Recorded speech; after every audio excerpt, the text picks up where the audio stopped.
Hello, friends, and welcome to Escaping the Mouse with your host, me, Brock Rowell. All right, we're getting real close to Thanksgiving and actually getting close to Christmas also. And I got a lot of things to set up for Christmas, and I don't really want to do any of the outdoor stuff yet. And I'm not ready to have the tree up, but I do think it's the time to set up the Christmas village. And I got some new things to add to it this year, so we're gonna get that all figured out. And I got another question I got to answer also. You see, I'm going to extend this table on the top here and put the Christmas village here as it's always gone. Now, last time I did this, I didn't have the rock and mineral display case. And I considered what happens during Christmas when I was designing the thing. And I'm hoping that that it's going to work. If it works as it designed, I ought to just be able to pull the cabinet forward to the end of the new extension of the train table. But like I said, that's always kind of the plan of how it was going to work, but we've never actually done it. So today we're going to find out whether it actually works or not. Now, all the Christmas Village elements themselves, the train, the little buildings, the people, all the stuff that I've got for the village is in the storage locker. So I got to run over and get that. I'm probably not going to bring everything home, probably just the stuff related to the train village, but we'll see what I can load in the car. All right, I'm back from the storage locker place. I got all the stuff I'm going to need to set up the village. There's the train. Here's some of the parts that are used as part of the village. That's something I'm going to maybe introduce new to the lights outside. I don't know what exactly that does, but I'm eager to experiment with it. There's some additional track that I need. There's the felt that I use for the snow, and I got this. I also stopped over at Home Depot and got one of these. This is just it's a little electronic wireless switch. And so you plug this thing into the wall and then plug something into that. And when you press this button, you can turn it on and off. I've used this in the past to power on the whole train village, so I don't have to go behind things or start fishing for power strips or anything like that. Just had a nice little remote to turn the whole thing on. And I like that so much that when I built the display case for my rocks here, I used it over here because there's a black light feature that I have under here that I can turn on and off with a switch. And like I said, I used that knowing that I was going to have to replace it come Christmas, but here we are. So I got another one. So let's start putting this thing together. First thing I got to do is extend the platform, and I'll show you what that looks like. All right, one of the things I was looking for was the bag of screws, and I knew it would probably be in one of these parts boxes because, I mean, that's where I would have put it if I was going to put it in there, right? So I found those, so we're ready to start assembling now. I've got the cross arm pieces, those attached to the bottom of the existing table, and they'll create the platform that these pieces here will sit on at the end. I've also pulled the mineral display case out of the way so I can get in here and work easier.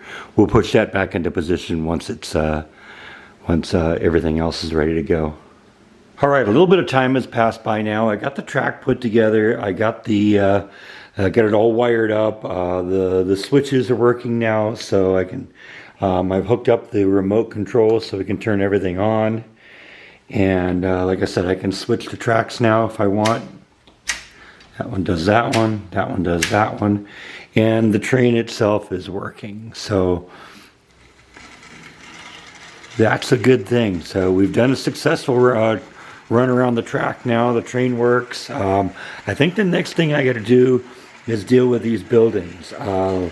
Last year I only had 8 of the buildings, and I found a bunch more at Walmart this year, and so I need to drill some holes for the lights to come through. Now these are the little lights. They kind of go through the holes in that I make in the wood and into the building. But now that I got more buildings and I got lights, I actually had to get some more lights, and I got those. And like I said, some of these, that one has a hole already. That one does. That one does. But that one doesn't. So I'm going to have to drill a hole there.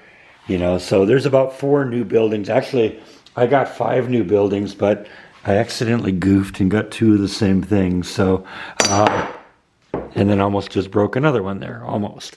Okay, but anyway, so I'm not going to have two of the same exact bakery in the building that, or in the little town. That won't make any sense. I also have those buildings that I received from my viewers through my Amazon wish list. Last year we're going to put in here. They don't have lights going in them, but they're going to kind of be in more of the background area here because that's where all the people are going to live and all that stuff. So going to do that. And got a few other things I want to do this year too. So we'll, I think, get those holes drilled for the new buildings, and we'll go from there.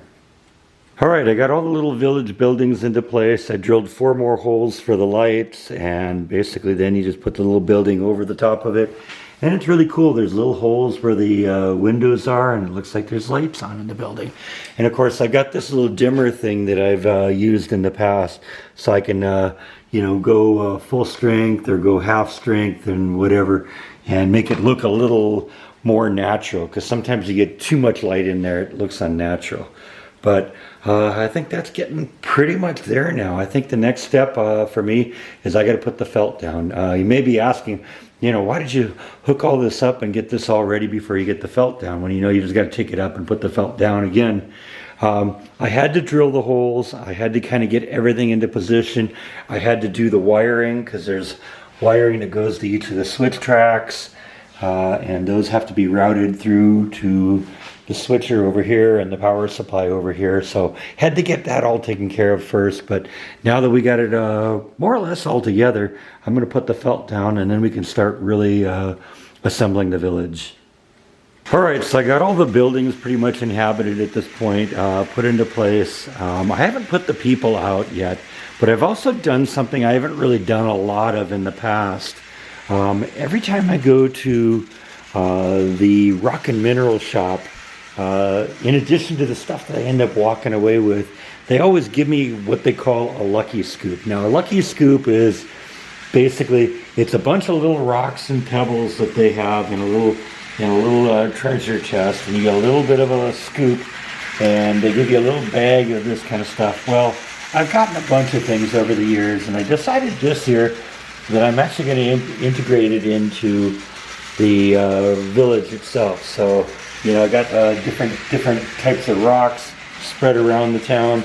I even have some rocks in the little coal car being hauled around here. So I thought that was kind of cool. It's going to kind of add to the intrigue, I guess, of the town. The premise, I guess, is that that it's a mining town of some sort, and they got their Dairy Queen, and they got their businesses, and all sorts of new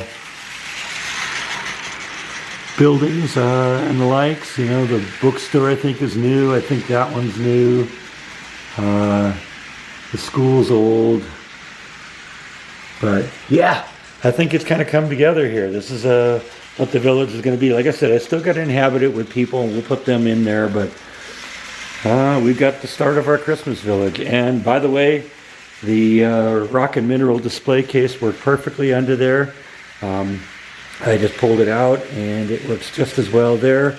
And now we got a table that's, twice as deep here for our train village. So this is set up for this season. Now we'll probably keep this going for a couple months and then we'll tear it down again. But it's good to know that this all worked together and that I'm going to be able to do this in the future. Like I said, this is the first time I've actually tried it. And so I was pretty sure it would work, and glad to see that it did. So anyway, I think that's all that I have for today.